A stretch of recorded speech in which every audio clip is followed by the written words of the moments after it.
Hello, dear students, teachers, welcome! Bem-vindo à nossa aula de língua inglesa. Eu sou o Teacher Ademir Ribeiro e vamos juntos aí para a nossa revisão e avaliação. Vamos lá? Então, nossa aula 25, nós temos a revisão e avaliação, né? Nossa última revisão e, consequentemente, nossa última avaliação. Vamos iniciar a nossa revisão? Nossa revisão vai começar aí tratando, então, dos quantifiers, né? Que são duas palavrinhas que têm o mesmo significado, mas têm situações de uso divergentes. Estou falando, então, do much e do many. A primeira parte aqui, a primeira palavrinha aqui, é um pronome interrogativo que eu utilizo para saber quanto, tá? Dentre outras, quanto. Então, nesse caso, how much, quanto custa, quanto é, a quantidade, né? Para saber a quantidade de algo. Só que tem um diferencial entre how much e how many, e é exatamente isso que nós vamos tratar agora. Vamos ver o que nós temos do how much. Então, how much eu utilizo em algumas situações e nas outras eu utilizo o how many. Utilizo as duas com o mesmo significado, só que o que diverge são as situações, tá bom? Ao longo das nossas explicações aqui vai ficar bem evidente, bem claro, quais situações eu utilizo um e quais situações eu utilizo a outra. Vamos começar falando por much. Olha só, much então tem por significado muito, muita. Essas palavras, elas não têm variações aí, né, relacionadas a gênero. É uma palavra que o contexto vai indicar qual das situações eu utilizo muito ou muita. Qual é o exemplo que eu tenho aqui? Olha só. There isn't much sugar in my coffee. Não há muito açúcar no meu café. Em resumo, gente, o much eu vou utilizar então para aquelas situações onde eu não consigo contar a quantidade daquilo em unidades. Tá? Eu sempre vou precisar de um outro instrumento, de uma outra forma de medição para saber a quantidade ou para colocar isso em partes e aí sim eu poder contar. Repare que o açúcar eu não consigo mensurar a quantidade de açúcar. Muito açúcar, ele não dá para mensurar em quantidade, tá certo? Eu poderia contar os grãos, mas isso seria um trabalho impossível. Agora, a partir do momento que eu pego uma colher, uma xícara, um copo, qualquer outro elemento, qualquer outro produto para medir, outra forma de medir mesmo, né, 1 quilo, 2 quilos, aí sim eu consigo mensurar ele em unidades. Mas o produto em si eu não consigo, tá certo? Por isso que nessa situação aqui eu utilizei o much. Sugar, ele é incontável, olha só, incontável, não dá para contar a quantidade. Muito açúcar é muito açúcar, não dá para saber quanto de açúcar, né, a quantidade. Ah, mas eu quero contar a quantidade de colheres de açúcar, por exemplo. Bom, aí está precisando de um outro instrumento para medir a quantidade, então para dividir esse produto, esse material, em porções que eu consiga contar, tá certo? Então, o açúcar, eu não consigo contar ele, né, como produto único em quantidades. Eu preciso de um outro instrumento para isso, tá certo? Quando eu preciso de um outro instrumento para fazer essa medição, eu vou utilizar sempre o much, ok? Agora vamos ver sobre o many, que é diferente, é o oposto dele. Many pode ser muitos, muitas, porque aí dá para contar. Eu estou falando de um, de vários, tá certo? Quando dá para contar, aí eu vou utilizar o many. Much, lembrando, ele é incontável. Ele só é o produto, então ele é invariável. Agora, o many não. O many dá para contar. É tudo aquilo que eu consigo dividir, né, em quantidades, né, em unidades. Aí sim, eu consigo contar e utilizar o many. Olha só o exemplo que eu tenho. There are many cars on the street. Há muitos carros na rua. There are many cars on the street. Tem muitos carros, ou há muitos carros na rua. Repare que a quantidade de carros eu consigo contar. Tem 10 carros, tem 100 carros, tem 5. A quantidade eu consigo, ele é dividido já em unidades. Nesse caso, sempre eu vou optar por many, ok? Há uma diferença bem grande entre açúcar, que eu não consigo contar. Para saber a quantidade de açúcar, eu preciso de uma outra métrica, de um outro produto, de um outro elemento para saber a quantidade. Já os carros, não. Um carro, 2 carros, eu consigo contar ele em unidades. Se dá para contar em unidades, eu vou utilizar sempre o many. Nesse caso, muitos carros na rua, ok?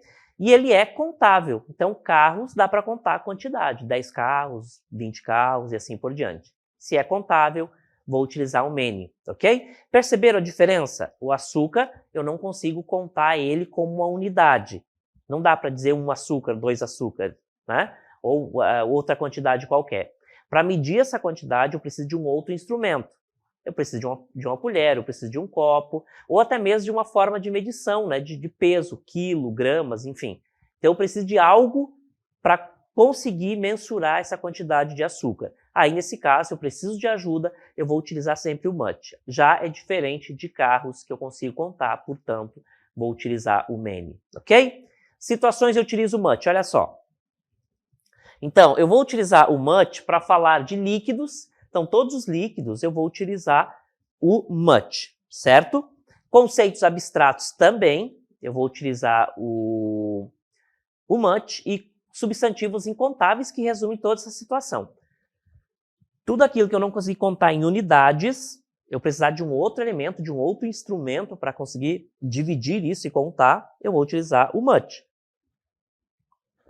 Líquidos de modo geral, eu vou utilizar o much, e conceitos abstratos como tristeza, felicidade, essas coisas, não dá para mensurar, né? Ele é incontável, portanto, eu vou utilizar much. Lembrando que o significado, a tradução de much é muito, muita, ok? Many agora. Já o many eu utilizo para falar de objetos, unidades, animais, pessoas, substantivos contáveis, que resume todos os outros elementos. Então, objetos dá para contar, né? Uma mesa, uma cadeira, a quantidade dá para contar, certo? Unidades.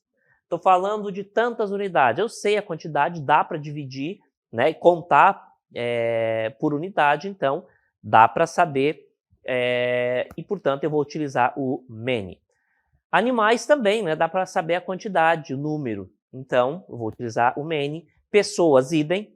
E aí, todos os outros substantivos contáveis. Tudo aquilo que eu consigo dividir em unidade, contar, na verdade, em unidades, eu vou utilizar o many, que, por sua vez, tem por significado muitos, muitas. Por que ele é plural? Ele é também traduzido como plural, muitos, muitas.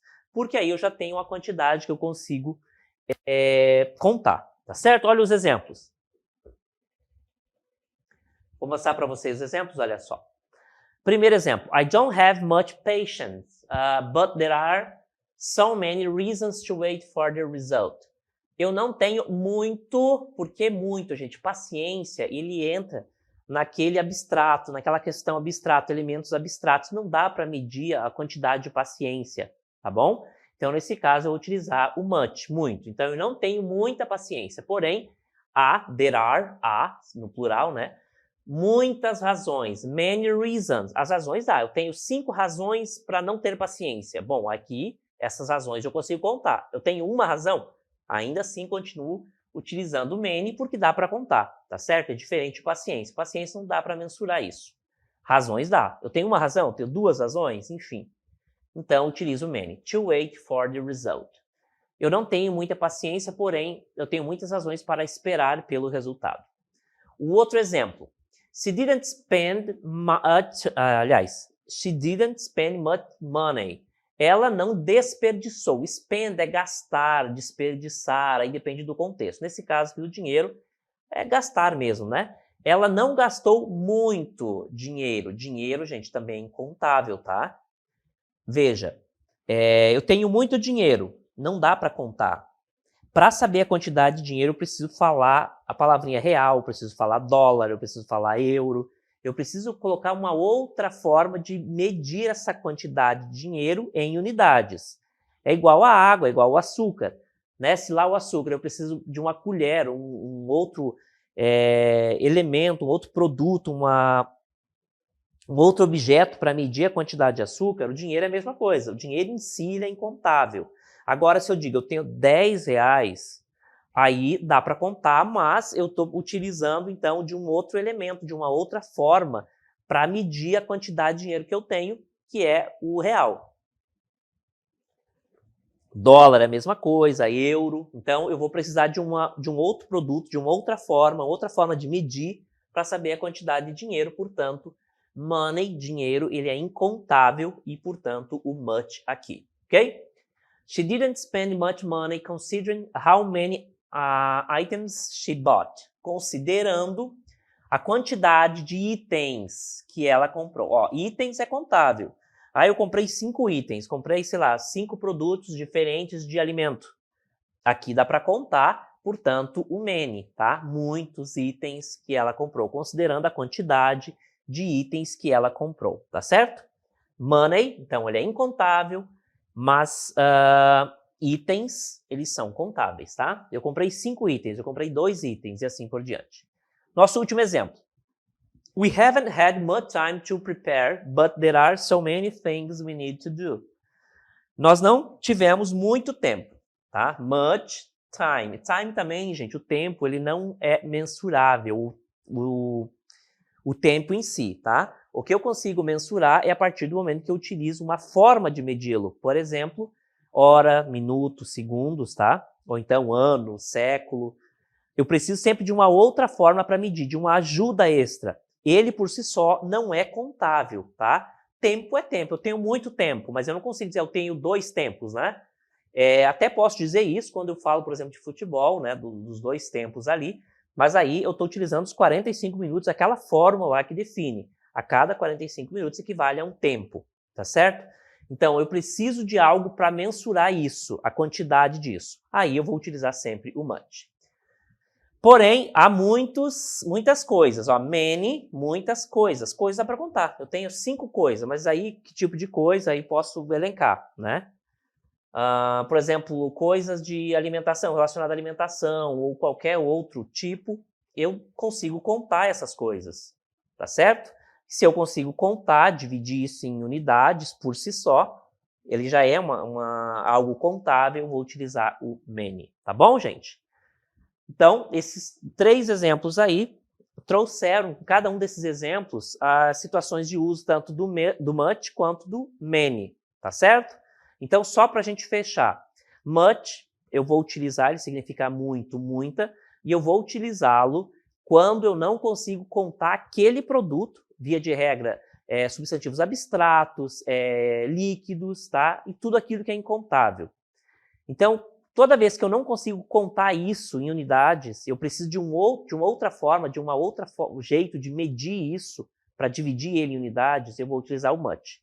Ele, por si só, ele é incontável. Tá? Ele vou precisar de outro produto, uma outra forma, uma forma de medir mesmo essa quantidade, né? Seja ele quilo, seja ele colher, enfim, eu vou precisar de uma outra coisa para eu saber a quantidade disso, tá certo? Para dividir ele em partes. Ele por si só, como produto, não tem como dividir, ele não é contável, tá certo? Eu vou utilizar o much. Todas as outras situações onde eu consigo, o produto por si só já é dividido em unidades, dá para contar, aí eu vou utilizar o many, tá bom? Acho que assim fica bem claro quais situações eu utilizo um e utilizo o outro.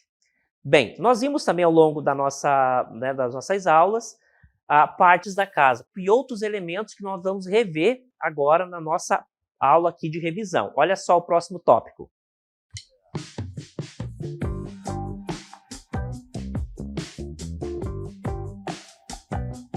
Living room, living room, living room. Kitchen, kitchen, kitchen. Bedroom, bedroom, bedroom.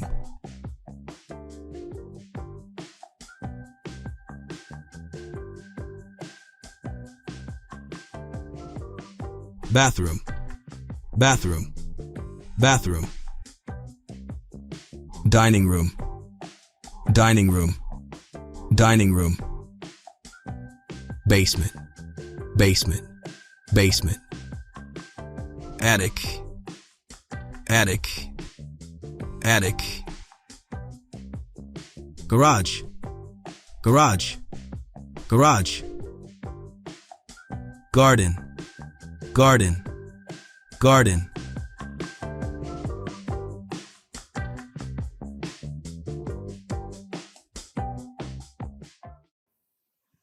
Então, nesse vídeo, nós pudemos ali ver, né, partes da casa. Quais são as partes, né, das casas, que a maioria das casas tem. Alguns têm todos, outros têm só alguns, mas enfim, são partes da casa. Isso é bom para vocês ampliar o vocabulário de vocês. Bom, todas essas partes da casa, né, elas possuem móveis, que em inglês, furniture. Vamos ver, então, alguns desses móveis, aqueles mais comuns, só para a gente relembrar, ou então ampliar mesmo o vocabulário de vocês. Vamos ver? Olha só, furniture. né, é mobília. Nós temos o seguinte, desk, escrivaninha, desk. Aí, table, mesa. Então, escrivaninha e mesa são parecidas, né? Escrivaninha, o próprio nome já diz. E table, então, é aquela mais comum. Chair, cadeira. Chair, cadeira. Aí nós vamos ter bed. Bed é cama. Bed. Né? E a palavrinha também bedroom. Bedroom, né? Que seria o cômodo onde fica, né? O cômodo da casa onde fica a cama. Né? O quarto, então, portanto. Bed é cama. Aí nós temos uma palavra que é cognata, sofa, né? A diferença é que a gente vai pronunciar um pouco diferente, tá? Não é sofá. Na língua portuguesa, seria uma oxítona, né? Terminada em A, portanto acentuada.